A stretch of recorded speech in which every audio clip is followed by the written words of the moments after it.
Que a graça do Senhor possa alcançá-lo, possa tocar o seu coração. Que prazer tão grande estarmos juntos aqui para meditarmos na palavra do Senhor.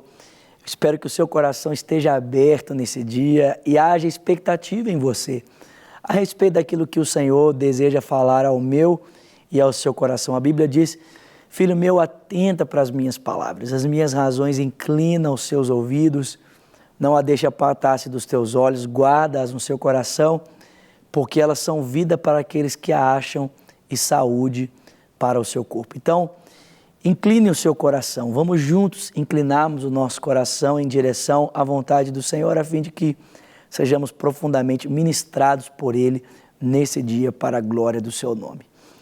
Temos refletido aqui um pouco sobre Davi, um homem segundo o coração de Deus, a sua importância para o seu tempo. Lembrando que o apóstolo Paulo diz no livro de Atos que Davi cumpriu o propósito de Deus para o seu tempo.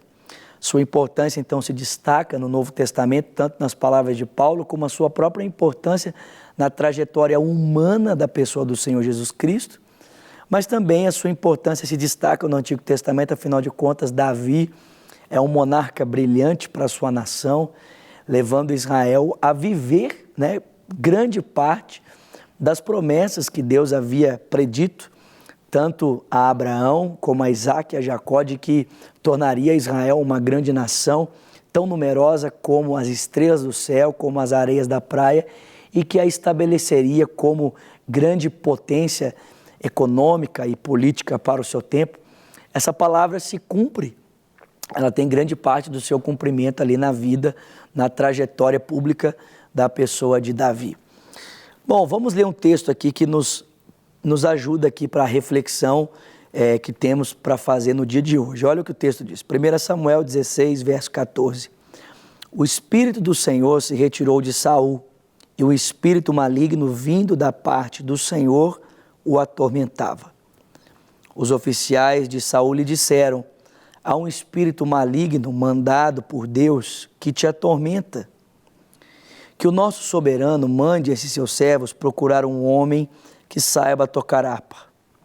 Quando o espírito maligno vindo da parte de Deus se apoderar de ti, o homem tocará a harpa e tu te sentirás melhor. E Saul respondeu aos que o serviam: encontrem alguém que toque bem e tragam-no aqui. Bom, devido às várias desobediências que Saul foi tendo em relação às ordens de Deus, Saul entrou em um colapso que atendia à sua vida pública, em um colapso que atendia à sua vida pessoal. O colapso tocava a sua vida pública porque, devido às desobediências, Saul foi perdendo o prestígio do povo, ele foi perdendo a sua popularidade.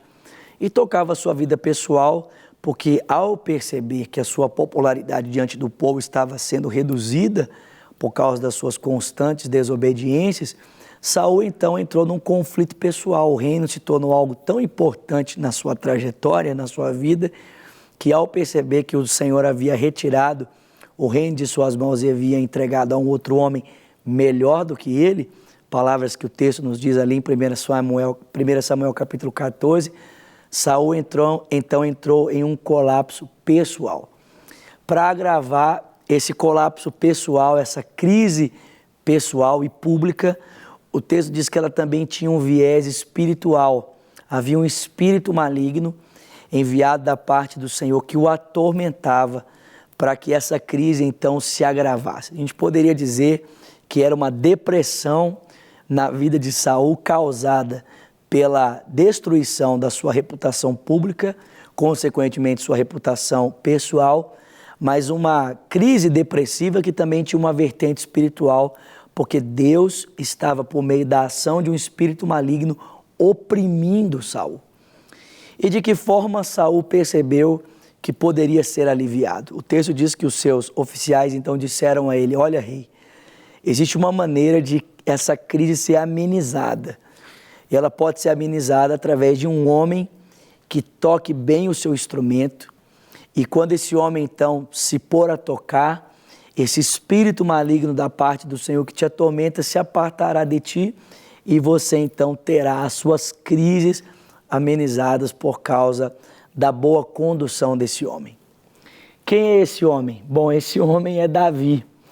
É interessante perceber isso. A primeira vez que Davi penetrou no palácio, ele teve entrada no palácio de Saul, não foi porque ele era um bom economista, oferecendo a Saul medidas econômicas para mudar o curso financeiro da nação.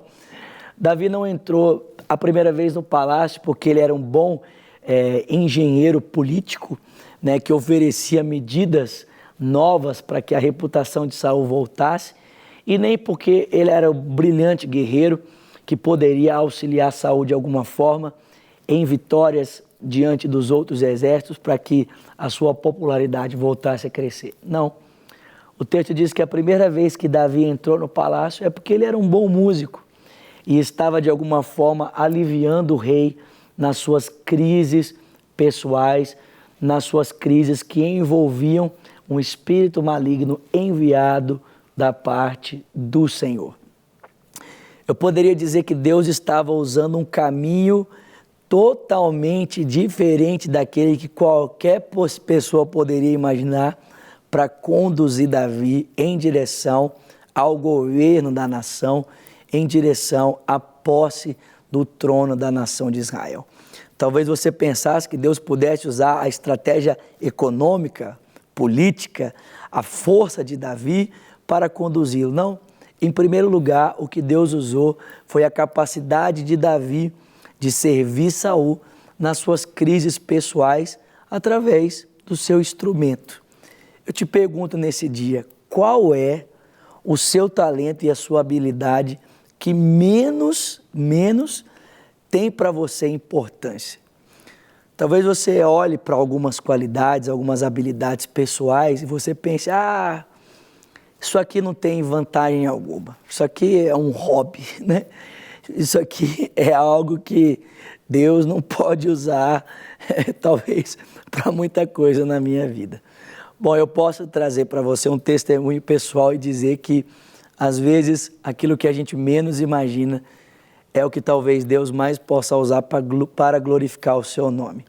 Quando eu vim para Belo Horizonte estudar, a minha proposta inicial era me formar no curso pastoral e me dedicar de forma exclusiva ao ministério pastoral e à pregação da palavra. Mas a música sempre esteve presente na minha trajetória, sempre esteve presente na minha vida. Mas eu nunca pensava que Deus poderia, de alguma forma, usar a música para cumprir o seu chamado, o seu propósito. É tão interessante que aquilo que eu pensava ser segundo plano acabou se tornando o primeiro plano quase na minha trajetória ministerial. Hoje, pela graça e a misericórdia de Deus, uma das canções que o Senhor me deu, chamada Teu Reino, já percorreu todo o país, e até outras nações, edificando igrejas e pessoas em todas as partes. Talvez aquilo que você mais despreza seja exatamente o que Deus pode usar para conduzir você em direção ao propósito dEle. Não menospreze as coisas pequenas e nem os pequenos começos. Deus pode usá-los de forma poderosa para levar você aos seus lugares, ao seu destino. Que Deus te abençoe, o nosso tempo já acabou. Voltamos amanhã, se Deus quiser, para continuarmos falando sobre esse assunto. Deus te abençoe, até lá.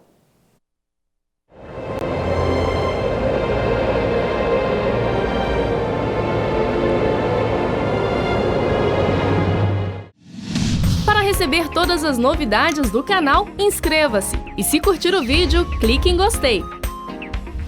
Aproveite para acompanhar a Rede Super nas redes sociais.